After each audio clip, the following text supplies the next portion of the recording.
Tetapi tentunya kita masih punya tantangan yang luar biasa adalah bagaimana kemudian interprofessional collaboration dengan seluruh disiplin ini ilmu bisa berjalan ya dengan baik sehingga pengobatan ini menjadi akurat, tidak sendiri-sendiri gitu ya. Karena kalau kita menghadapi pengobatan kanker ini bukan hanya dokter spesialis onkologinya saja, tapi dari sisi farmasinya, dari apoteker, dari ahli gizinya, dan dari perawatnya, kemudian adanya pengobatan-pengobatan tradisional lain yang tentunya dapat mendukung supporting ya, tidak saling meniadakan tetapi support pengobatan ini menjadi utuh. Hari ini adalah salah satu implementasi yang jelas dilakukan, sudah dilakukan oleh Kolegium Onkologi Indonesia untuk kemudian memberikan pengetahuan tambahan, meningkatkan kompetensi kepada teman-teman ya, anggotanya. Karena kalau dokter Endang aja yang sendiri pergi ke Cina ya atau kemana itu kan hanya mungkin 2-3 orang saja ya dok ya. Tetapi ketika ini diadakan di Indonesia maka akan lebih banyak lagi teman-teman atau anggota dari dokter Endang ini bisa kemudian mendengar langsung, belajar dan juga bisa meningkatkan kemampuan dan kompetensinya. Dan kita harus membuka diri terhadap negara-negara lain yang memang mungkin sudah lebih maju dari kita atau mungkin punya teknologi lain ya.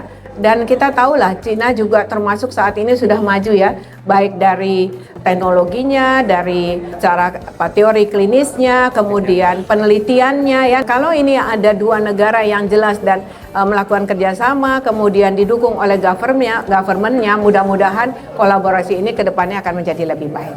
Forum ini sebenarnya saya berharap bukan hanya sekedar kemudian dihadiri tetapi saya berharap apa yang kemudian menjadi bahan diskusi pada hari ini, narasumber dari berbagai, ada dari negara China dan dari Indonesia, ini kemudian menjadi suatu masukan yang luar biasa yang nantinya bisa ditindaklanjuti bukan hanya klinis tadi ya, terutama di dalam riset ya. Nah, forum inilah yang tentunya apresiasi luar biasa bisa dilaksanakan pada hari ini dan mudah-mudahan tentunya forum ini bisa diikuti lagi, bisa dilanjutkan ya di tahun-tahun berikutnya dan juga bisa diikuti lebih banyak lagi teman-teman dari timnya Dr. Endang, ahli-ahli onkologi. Mungkin kita ke depannya lebih banyak lagi rumah sakit ya dok ya, yang bisa kita ikutkan.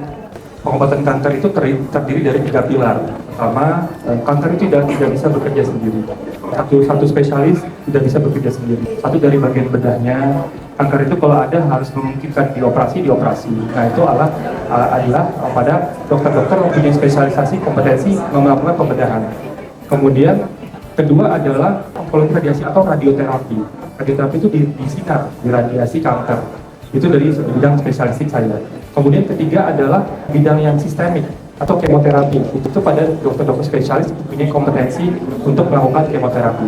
Keempat adalah suportif dari mana-mana, dari gizi, dari rehabilitasi medik, dari fisioterapi, dari akupunktur, dari pengobatan tradisional yang bersandar, yang punya kompetensi seperti pengobatan herbal yang bersandar, punya kompetensi di bawah Kolegium.